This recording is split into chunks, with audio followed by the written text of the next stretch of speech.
ನೀವು ನೋಡ್ತಿದ್ದೀರಾ ವಿಜಯ ಟೈಮ್ಸ್. ಇದು ಈ ಹೊತ್ತಿನ ಬ್ರೇಕಿಂಗ್ ನ್ಯೂಸ್. ಪಾವಂಜೆ ನದಿ ಪಾತ್ರದಲ್ಲಿ ನಿಯಮ ಮೀರಿ ಮರಳುಗಾರಿಕೆ, ಸ್ಥಳಕ್ಕೆ ಭೇಟಿ ನೀಡಿದ ಮುಲ್ಕಿ ತಹಶೀಲ್ದಾರ್ ಶ್ರೀಧರ್. ನಿಯಮ ಮೀರಿ ಮರಳುಗಾರಿಕೆ ಮಾಡುತ್ತಿರುವ ಅಂಶ ಬಯಲು. ಕಾರ್ಮಿಕ ಶೆಡ್ಗಳಿಗೆ ಅಕ್ರಮ ವಿದ್ಯುತ್ ಸಂಪರ್ಕ ನೀಡಿರುವ ಮೆಸ್ಕಾಂ. ತಕ್ಷಣವೇ ವಿದ್ಯುತ್ ಸಂಪರ್ಕ ಕಡಿತಗೊಳಿಸಲು ಮೆಸ್ಕಾಂಗೆ ತಹಶೀಲ್ದಾರ್ ಪತ್ರ. ಅಕ್ರಮ ಶೆಡ್ ತೆರವುಗೊಳಿಸಲು ಆದೇಶ. ಇದು ವಿಜಯ ಟೈಮ್ಸ್ ಇಂಪ್ಯಾಕ್ಟ್.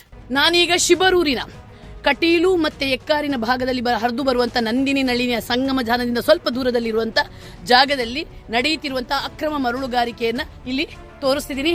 ಇದೇ ಗಣಿ ನಡೆಯುವಂತ ಜಾಗ. 1.5 ಎಕರೆಯಲ್ಲಿ ಇಷ್ಟೆಲ್ಲ ಮರಳಿದೆ ಅಂದ್ರೆ ನಾನು ವಿಜಯಲಕ್ಷ್ಮಿ ಇವತ್ತೇ ಜರ್ನಲಿಸಂ ಬಿಟ್ಬಿಡ್ತೀನಿ. 100% ಬಿಡ್ತೀನಿ ಮೇಡಮ್.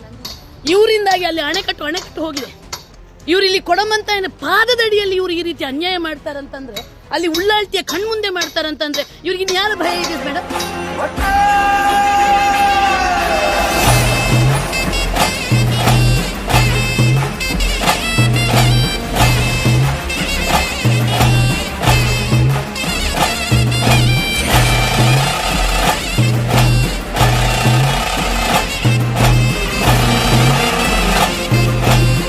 ಕೊನೆಗೂ ಸ್ಥಳೀಯ ಆಡಳಿತ ಎಚ್ಚೆತ್ತುಕೊಂಡಿದೆ. ಪಾವಂಜೆ ನದಿ ಪಾತ್ರದಲ್ಲಿ ನಿಯಮ ಮೀರಿ ಮರಳುಗಾರಿಕೆ ನಡೆಯುತ್ತಿದ್ದ ಸ್ಥಳಕ್ಕೆ ಮುಲ್ಕಿ ತಹಶೀಲ್ದಾರ್ ಶ್ರೀಧರ್ ಭೇಟಿ ನೀಡಿ ಪರಿಶೀಲನೆ ನಡೆಸಿದ್ದಾರೆ. ಇಲ್ಲಿ ನಿಯಮ ಮೀರಿ ಮರಳುಗಾರಿಕೆ ಮಾಡುತ್ತಿರುವ ಅಂಶವನ್ನು ಪತ್ತೆ ಹಚ್ಚಿದ್ದಾರೆ. ಕಾರ್ಮಿಕ ಶೆಡ್ಗಳಿಗೆ ಅಕ್ರಮವಾಗಿ ವಿದ್ಯುತ್ ಸಂಪರ್ಕ ನೀಡಿರುವ ಅಂಶವೂ ಬಯಲಾಗಿದೆ. ಅಲ್ಲದೆ ಕಾರ್ಮಿಕರಿಗೆ ಅಕ್ರಮವಾಗಿ ಶೆಡ್ ನಿರ್ಮಿಸಲಾಗಿದ್ದು, ತಕ್ಷಣವೇ ವಿದ್ಯುತ್ ಸಂಪರ್ಕ ಕಡಿತಗೊಳಿಸಲು ಮೆಸ್ಕಾಂಗೆ ತಹಶೀಲ್ದಾರ್ ಪತ್ರ ಬರೆದಿದ್ದಾರೆ. ಅಲ್ಲದೆ ಅಕ್ರಮ ಶೆಡ್ಗಳನ್ನು ತೆರವುಗೊಳಿಸಲು ಆದೇಶ ನೀಡಿದ್ದಾರೆ.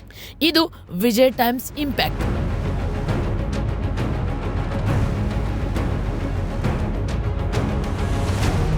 ಪಾವಂಜೆ ನದಿ ಪಾತ್ರದಲ್ಲಿ ಪರಮೇಶ್ ನಾಯ್ಕ್ ಎಂಬವರು ಗಣಿ ಲೈಸೆನ್ಸ್ ಪಡೆದು ಅದನ್ನ ನಿಯಮ ಮೀರಿ ಕಿರಣ್ ಎಂಬಾತನಿಗೆ ಸಬ್ಲೀಸ್ ನೀಡಿ ಮರಳುಗಾರಿಕೆ ಮಾಡಿಸುತ್ತಿದ್ದಾರೆ. ಗಣಿ ಅಧಿಕಾರಿಗಳ ಕರ್ತವ್ಯ ಲೋಪ ಬಯಲು. ಇಲ್ಲಿ ನಿಯಮ ಮೀರಿ ಗಣಿಗಾರಿಕೆ ನಡೆಸಲು ಗಣಿ ಅಧಿಕಾರಿಗಳೇ ಕುಮ್ಮಕ್ಕು ನೀಡಿರುವುದು ಸ್ಪಷ್ಟವಾಗಿ ಗೋಚರವಾಗುತ್ತೆ. ಶಾಶ್ವತ ಗಡಿಯನ್ನೇ ಗುರುತಿಸದೆ ಗಣಿಗಾರಿಕೆಗೆ ಅವಕಾಶ ಮಾಡಿಕೊಟ್ಟು ಗಣಿ ಅಧಿಕಾರಿ ಸತ್ಯಭಾಮ ಕರ್ತವ್ಯ ಲೋಪ ಎಸಗಿರುವುದು ಬಯಲಾಗಿದೆ. ಅಷ್ಟೇ ಅಲ್ಲದೆ ಸಿಸಿಟಿವಿ ಕ್ಯಾಮೆರಾಗಳನ್ನು ಹಾಕಿಸಿಲ್ಲ. ಗಣಿ ಚಟುವಟಿಕೆಗಳನ್ನು ಗಮನಿಸಲು ಸಿಬ್ಬಂದಿಯನ್ನು ನಿಯೋಜಿಸಿಲ್ಲ. ಹಾಗಾಗಿ ಲೈಸೆನ್ಸುದಾರರು ಬೇಕಾಬಿಟ್ಟಿ ರಾತ್ರಿ ಹಗಲೆನ್ನದೆ ಮರಳುಗಾರಿಕೆ ಮಾಡಿ ಪ್ರಕೃತಿ ನಾಶಕ್ಕೆ ಕಾರಣವಾಗಿದ್ದಾರೆ. ನಿಯಮ ಮೀರಿ ಮರಳುಗಾರಿಕೆ ಮಾಡುತ್ತಿರುವ ಬಗ್ಗೆ ದೂರು ನೀಡಿದ್ರೂ ವಲಯ ಗಣಿ ಅಧಿಕಾರಿ ಸತ್ಯಭಾಮ ಕ್ರಮ ಕೈಗೊಳ್ಳದೆ ಅಕ್ರಮಕ್ಕೆ ಸಾಥ್ ನೀಡಿದ್ದಾರೆ ಅನ್ನೋದು ಸ್ಥಳೀಯರ ಆರೋಪ. ಅಕ್ರಮ ಮರಳುಗಾರಿಕೆಯಿಂದ ನೂರಾರು ರೈತರು ಸಂಕಷ್ಟಕ್ಕೆ ಈಡಾಗಿದ್ದಾರೆ. ನೆರೆ ಬಂದಾಗ ಹೊಲ ಗದ್ದೆಗಳೆಲ್ಲ ನೆರೆಗೆ ಕೊಚ್ಚಿ ಹೋಗಿ ಗದ್ದೆಯಲ್ಲಿ ಮರಳು ತುಂಬಿಕೊಳ್ಳಲಿದೆ. ಇದನ್ನು ಮನಗಂಡು ವಿಜಯ ಟೈಮ್ಸ್ ಸ್ಥಳಕ್ಕೆ ದಾಳಿ ನಡೆಸಿ ದಕ್ಷಿಣ ಕನ್ನಡದ ಗಣಿ ಉಪನಿರ್ದೇಶಕ